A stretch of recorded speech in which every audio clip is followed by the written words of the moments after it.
Adama la boss day néegi dan maa yee léegi ak benn vidéo Wally Seck ak Sidi Diop léegi lan ma yee dama doon nelaw Tania laa invité woon tey mais dama koy bàyyi lii mooy actualité lii doonutul musique affaire yi affaire de dëmm la affaire de lekkante la mais dinañ lijjanti lépp ñun ñi nga xam ne ñun ñoo bëgg Wally dinañ dox loolu gars yi bala maa commencé déglu leen vidéo bi seetaan leen vidéo bi.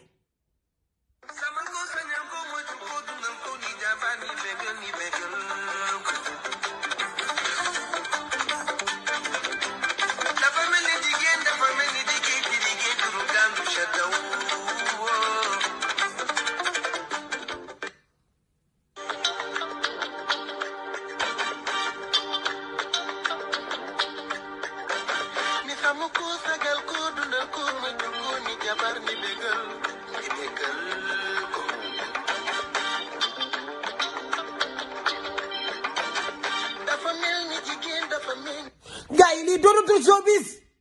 lii doonatul musique nit liggéeyee gan ngay copier nit ki léegi nag gaa yi man mën naa nangu man Boss Dey Negri mën naa nangu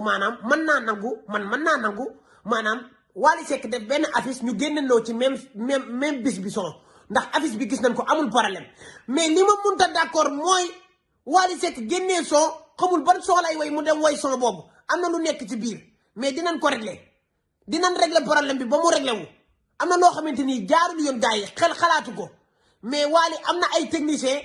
Wally am na ñoo xamante si nii mën na ñoo res loolu te man xam naa ne lii dina dakk léegi plus tard parce que dinañ jóg ci loolu lii doonatul musique nit gëm leen sa bopp fu ne jaar ngeen fa pour daaneel Wally Seck booy bi mënu leen koo daaneel Wally Seck mooy king bi kuy téye micro mooy sa baay képp koo xam ne téye nga micro di way Wally Seck mooy sa papa kooku dafa liggéey papam da koo taataan ci liggéey soxlawul di jël musique jàmbur wala mu lay copier li mu wax birandu rek ndax may nga ma ko pour ma def soo ci Youssou Ndour moo waral son bi sinon Wally dina way ba dee te doo dégg ma way soowu Youssou Ndour mais Youssou papam la mu war a def loolu mais bu leen ko ci copier idéom la bu leen ko copier ci idéom Wally Seck kenn mënu koo daaneel Sidi nangu nga fi wayu jàmmoor bu nekk mais bàyyil Wally du sa morom amoo benn way boo xam ne Sidi Diop ko moom ay fay yoole Pape Diouf ko moom Bousse mooy Saliou Pape Diouf ko moom ku ci dawur maar nongolo yow loo fi way Sidi loo xamante ni nit moom na ko sàcc nga fi soowu jàmmoor ñu pelente sa ndey nga dindi ko yaa ngi copier Wally Seck bàyyil Wally Seck mu dund bàyyil Wally Seck mu noyyu yow doo musicien yow waykatu sabar lan la xamee demal wayi sabar ak Simbu Gaynde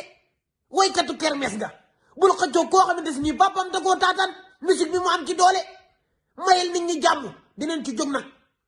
tey Tania laa invité